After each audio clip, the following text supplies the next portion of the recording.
What's up, y'all? It's your man, Dad Dude, bringing you guys another video. So if you watch any number of my videos, you know that I pride myself on trying to be pragmatic and trying to be objective. Yeah, no one is truly unbiased, but I try to be as objective as possible when giving analysis on the Panthers and the players on the team.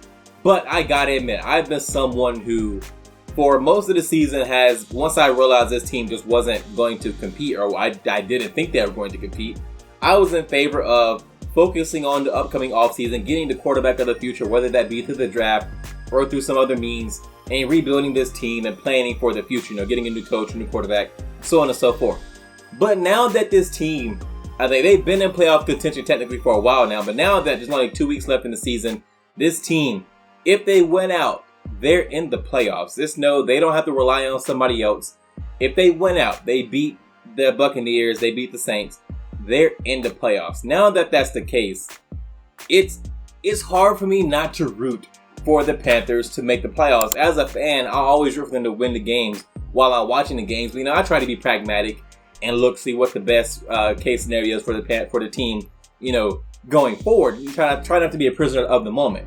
But I am caught up in the hype now. This team, if you are a fan of the underdog, if you are someone who loves the underdog story, which America says that it loves the underdog story. The underdog story is always very popular. If you love an underdog, you should be rooting for the Carolina Panthers. This is a team that traded for Baker Mayfield in the offseason. They start off the season 1-6. They fire their head coach. They release Baker Mayfield, who they traded for in the offseason. They go to P.J. Walker, who was a quarterback they picked up from the XFL a few seasons ago. He gets hurt. They bring in Sam Darnold, who nobody except Sam Darnold's mother thinks is a good quarterback. They bring him in, and they are still somehow in playoff contention. I forgot to add, they traded Christian McCaffrey, their best offensive player. And they are still competing for a playoff spot. This is a team that can still make the playoffs and controls their destiny into the playoffs. That is an underdog right there. If that's not an underdog, I don't know what is. They're on an interim head coach and with a quarterback that they did not expect to play this year. And another quarterback who they didn't think would even make the roster. P.J. Walker would not have made this roster if Matt Corral didn't get hurt in training camp or in the preseason. With these two quarterbacks, they have managed to win more than enough games to be in playoff contention. Yeah, they're only 6-9, but 8-9 is going to win the NFC South. This team, they can't get above a 500 record, but they will need to.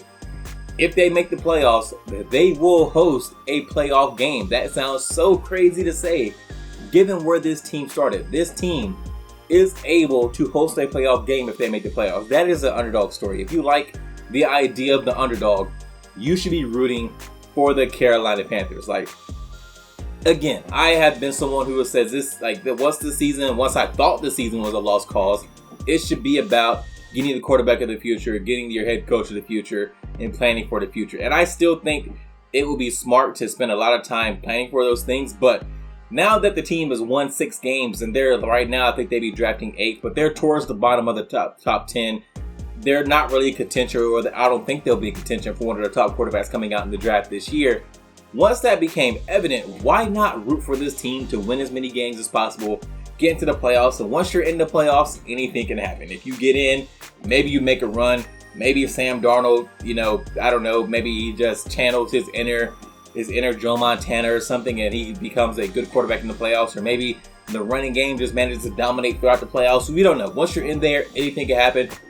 A quarterback of some other team or important players on some other team may get hurt.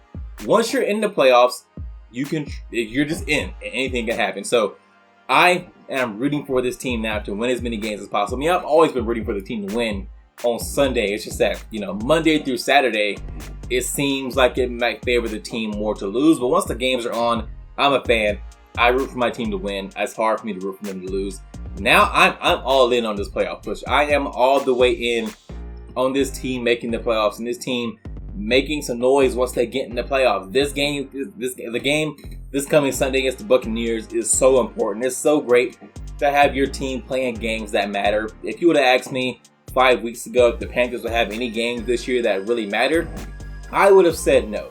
Well, look at where they are now. They are going to play games that matter. The stakes are real.